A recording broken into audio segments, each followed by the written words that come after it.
Making English easy for everyone. Speak English with Jay and May. Hey, English learners. Welcome back to Speak English with Jay and May, your cozy little place to build your English confidence. I'm May. Hello, May, and hello, everyone. I'm Jay. How are you today, May?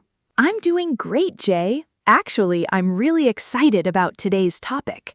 Ooh, why? What's today's topic? Today, we're talking about 3 little words that confuse almost every English learner: be, do, and have. Oh no, those 3. I mix them up all the time. You're not alone, trust me. I hear this mistake every single day. Like, what kind of mistake? Well, people say, I am agree with you, instead of I agree with you, or I have hungry, instead of I am hungry. Oh, I think I've said something like that before. Don't worry, by the end of today, you won't make that mistake again. Okay, I'm ready. Let's do this. But actually, before we dive in, real quick, if this podcast is helping you speak English better, do us a favor. Yes, hit that subscribe button, like the video, and turn on notifications. It really helps us make more content for you every single day. We literally publish a new episode every day, so don't miss out. Okay, May, now I'm ready. Let's talk about be, do, and have. All right, so here's the secret. Each of these words has one main job. Once you understand the job, you'll never confuse them again. A job? Like they each do something different? Exactly. Think of them like 3 different tools in a toolbox. You wouldn't use a hammer to cut paper, right? No, definitely not. Same thing here. Be is for describing, do is for actions, and have is for possession or result. Okay, describing, actions, and result. Let's start with be. Perfect. So be, am, is, are, was, were. This word describes a state, who you are, how you feel, or what something is like. Can you give me an example? Sure. I am tired. She is smart. They are happy. See? No action is happening. It's just describing a state. Oh, I see. So it's like taking a photo of something, not a video. Jay, that is such a good way to put it. Yes, exactly. Be is a snapshot. It shows how something is, not what it's doing. Wow, okay, that makes it so much clearer already. And here's why people get confused. In many languages, you don't need be at all. You can just say, I hungry, or I tired, and it makes sense. Yeah, in a lot of languages, you don't need that extra word. Right. But in English, if you're describing a state, a feeling, an age, or an identity, you must use be. So it's like a mandatory word? Yes. Think of it as the glue that connects you to your description. I am hungry. He is 25. We are ready. Okay, be is for describing. Got it. Now, what about do? Great. Let's move to do. Now, do, does, did, this is all about action, real activities that you perform.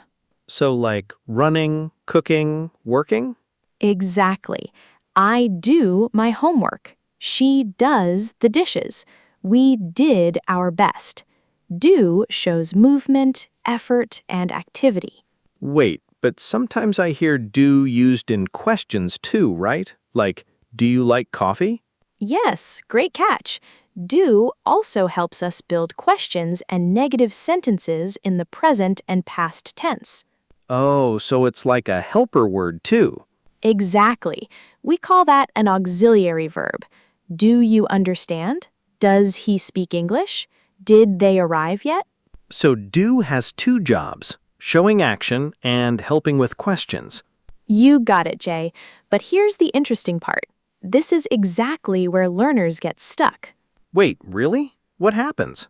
They see do is about action, so they try to use it with feelings or states too, like saying, I do agree all the time, or do you are hungry. Oh, no. I think I've made that second mistake before.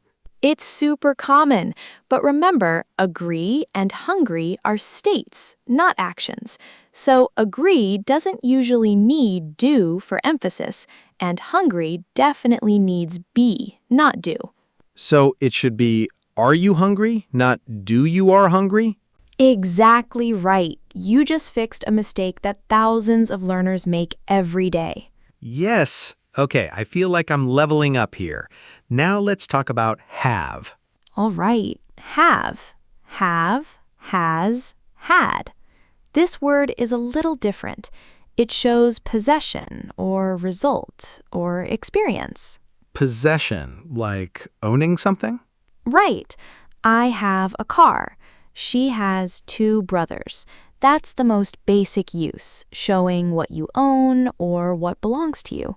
Okay, that part makes sense. What about the result part? This is where things change a little bit. Have also helps us talk about completed actions, especially with the present perfect tense. You mean like, I have finished my work? Exactly. I have finished my work means the action is done and there's a result now. The work is complete. Oh, so have connects the past action to now. Yes. Think of it like this. Do is the action happening. Have is showing that the action is finished and it matters right now. Wait, so what's the difference between I did my homework and I have done my homework? Good question.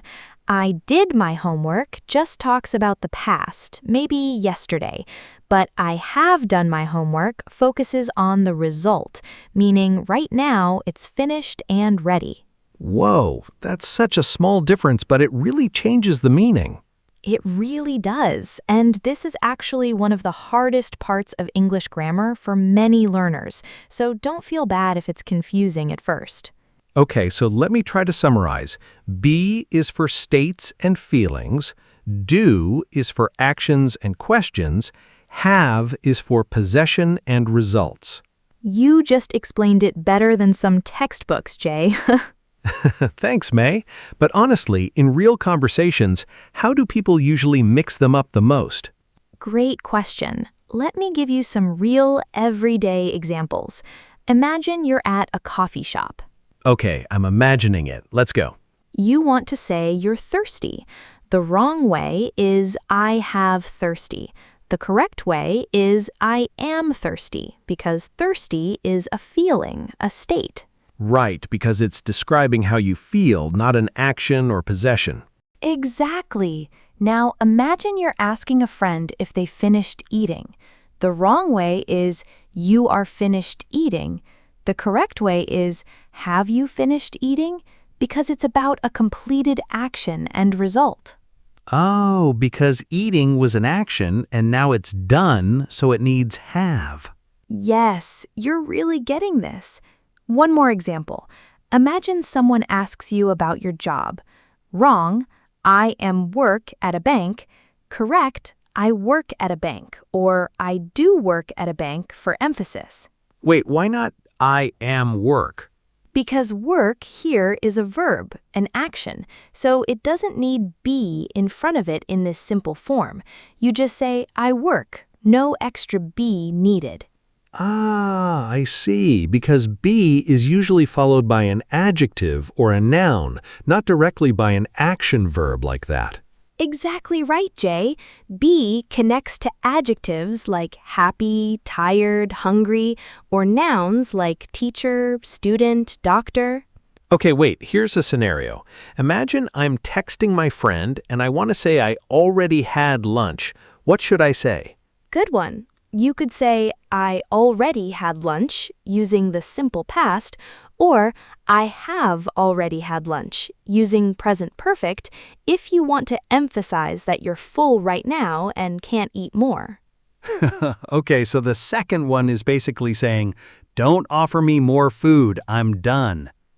Exactly. That's the emotional power of have plus past participle. It shows a result that affects the present moment. This is honestly making so much more sense now. But May, is there a simple trick to remember all three quickly? Yes, actually, here's a simple trick I always tell people. Ask yourself, am I describing something, doing something, or possessing something? Describing, doing, possessing. Okay, say that again slowly. Sure. If you're describing a feeling, age, job title, or state, use be. If you're performing an action or asking a question, use do. If you're showing ownership or a completed result, use have. Describing, doing, possessing. I like that. It's like a mental checklist. Exactly. And honestly, the more you practice, the more natural it becomes. You won't even need to think about the rule anymore. You mean like it becomes automatic? Yes.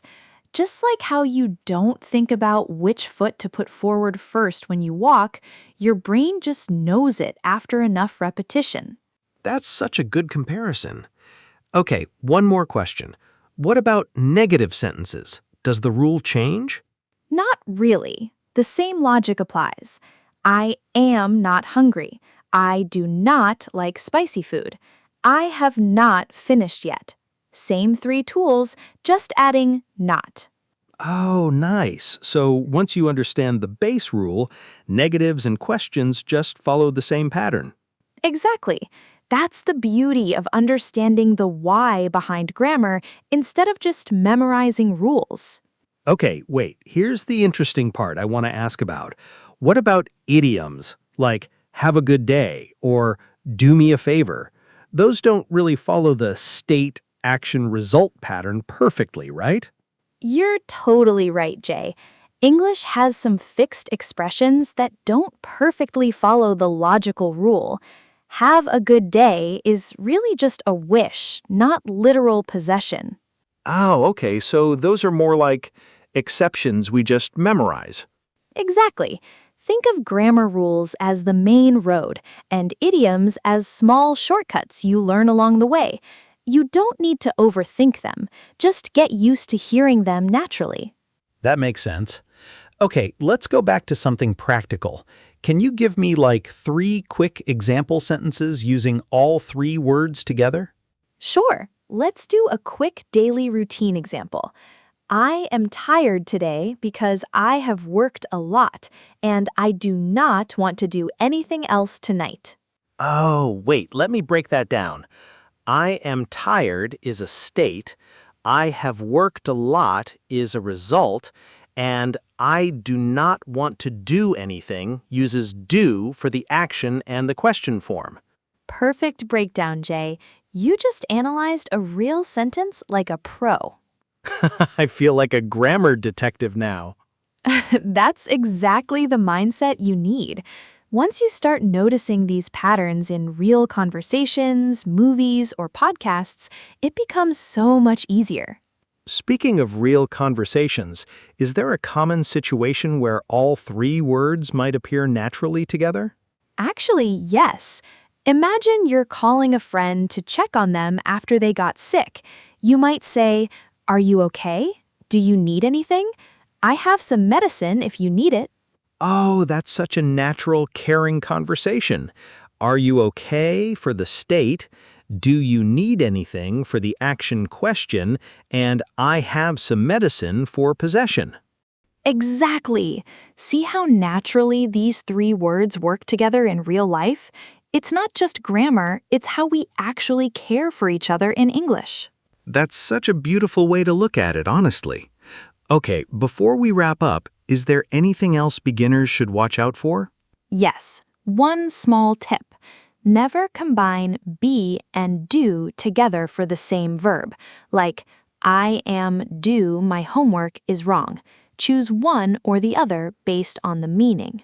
Right. So it's either I am doing my homework for a continuous action or I do my homework every day for a routine. Exactly. And that am doing is actually a mix of be plus an ing verb, which shows an action happening right now. That's a whole different topic for another day. Ooh, that sounds interesting. We should definitely talk about that in a future episode. Absolutely, we will. For now, just remember the three simple questions. Am I describing? Am I doing? Or do I possess or have a result? Describing, doing, possessing. I think I've got it now, May. I'm so proud of you, Jay, and I know all our listeners around the world are following along too. Yes, and honestly, this topic used to confuse me a lot before, but breaking it down like this really helps. That's the goal, always. English doesn't have to be scary, it just needs the right explanation. Okay, everyone, now it's your turn. Try making your own sentence using be, do, and have all in one thought, just like we did today. Yes, write your sentence in the comments below. We would love to read them and cheer you on. And if you ever get confused between these three words again, just remember, describing, doing, possessing. That's it for today's episode, English learners. Thank you so much for spending this time with us. We'll be back tomorrow with another episode to help you speak English with more confidence. Until then, keep practicing, keep smiling, and we'll see you next time. Bye, everyone. Take care.